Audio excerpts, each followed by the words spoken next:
अलामा आया काज़ी जी वफ़ात ते कामिड़े बिन हथ पंवर जो साईं मोहम्मद इब्राहिम जोए ॾांहुं लिखियल हिकु ख़त। टंडो मीर महमूद, हैदराबाद, मई 1968। मोहतरम साईं, अवां मुंहिंजे ख़त जे किन ख़ासि फ़िक्रनि जीअं त मिटी जी लोढ़ ते कंहिं चार गुल विधा मोकिलाईंदड़ खे छा पले पियो सां इंसाफ़ न कंदे ॼाणायो आहे त मोकिलाए वेंदड़ खे मोकिलाए वञण खां पोइ कुझु पले बि पवणु घुरिजे ऐं पले पई सघे थो सो छा थो थी सघे या तुंहिंजे ख़्याल में छा थियणु घुरिजे। साईं, दरअसल मुंहिंजा मज़कूरा जुमिला जिन खे अवां साम्हूं रखंदे इहे सुवाल पुछिया आहिनि से मोकिलाए वेंदड़ खे कंहिं इनाम या मुआवज़े ॾियारण जी तक़ाज़ा नथा कनि। इहे सवाल इन्ही अंदाज़ में एहतजाज तौरु पंहिंजे मुआशिरे खां ई पुछियल आहिनि जेको पंहिंजी बेइंसाफ़ी वारी हालत सां हिकु इंसान जो ख़ात्मो आणे पोइ साणसि हमदर्दी करे थो ऐं मोकिलाए वेंदड़ जी अज़मत जताए थो। मोकिलाईंदड़ सां मुंहिंजे नुक़्ते नज़र जो को बि अहिड़ो तालुक़ न आहे। गॾोगॾु इन्हे तरफ़ सोचणु हिकु ऊंदाहो रुख़ आहे जंहिंमां का बि चङाई पले पवणु नामुमकिन आहे। इंसानी ज़हन किन मसइलनि ऐं मामलात ते सोचींदे या त महूए हैरत थी वेंदो आहे या वरी उन्हनि खे झटको हणी पाण खां परे करे छॾींदो आहे।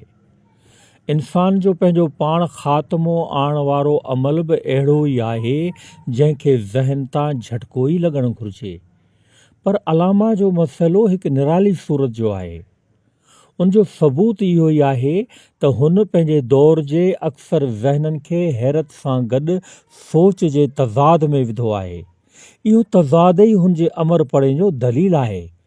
जेकॾहिं हू तबई तौर ते वफ़ात करे हा त जीअं संदसि जहिड़ा ॿिया अलामा ऐं मुफ़क्किर चंद घड़ियुनि जे अफ़सोस बैदि मिटी जे तहनि हेठि गुमनामीअ में हलिया विया तीअं साणसि बि ईअं ई थिए हा।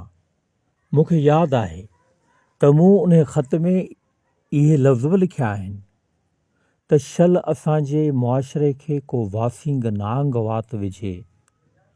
इहे लफ़्ज़ ई ख़ुदि मुंहिंजे पेश कयल नुक़्ते नज़र जी दलालत कनि था। साईं, असांजे मुआशिरे में शल का साञ अचे जेको सवाइ कंहिं नंग न्याउ ऐं सोच वीचार जे ॿिए मुतलिक़ पंहिंजी पसंदि ऐं नापसंदि जो इज़हार कंदे वेर में ई कान थो करे। असांजो मुआशिरो पोती लथो बणिजी चुको आहे। हुन पंहिंजो पाण मां पंहिंजे अंदर मां इंसानी क्यास ऐं न्याउ जा मिड़े ई आला औसाफ़ हथ सां मिड़े ॿोहारे हिकु गंद जे ढेर ते उछले छॾिया आहिनि। इंसानी मन जी इहा वीरानी ऐं इहा भड़भांग पंहिंजे ख़ालीपणे जे अहसास सां वांझिबी वञे। हर जुज़ ॿिए खां टुटी हामला औरत वांगुरु वियम जे सूर ऐं पीड़ा में वरतल आहे। ख़बर न आहे केॾी महिल कहिड़ी जिन्स जनम वठे। मशरिक़ सदियुनि खां आफ़ीम जो हिराक आहे। संदसि इन इलत जो सबूत ॻच अरसे खां इस्लामी दुनिया में पंहिंजा करतब ॾेखारे रहियो आहे।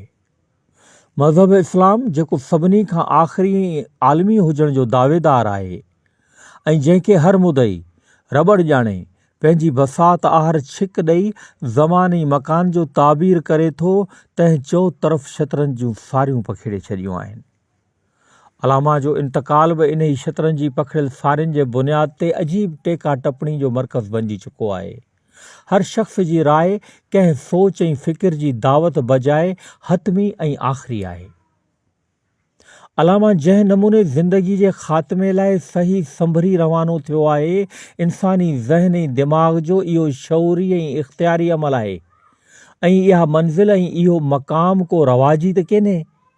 जेकॾहिं को मथसि ज़िंदगी खां शिकस्त या होश ते जोश जे ग़ालिब अचण जी राय मढ़े थो त इहा साणसि वॾी ज़्यादती थींदी। अलामा जो हिन नमूने इंतकाल पंहिंजो पाण खे जावेदान बनाइण जो इख़्तियारी अमल आहे। उहो इंसान जेको सॼी ॼमार पंहिंजे उसूल मुताबिक़ ज़िंदगी घारींदो रहियो हुजे ऐं जंहिं पाण खे वस पुॼंदे दुनिया जी गप चिक ऐं धुॿण खां परे रखण जी कोशिशुनि में मसरूफ़ रखियो हुजे, मामूली त कोन्हे।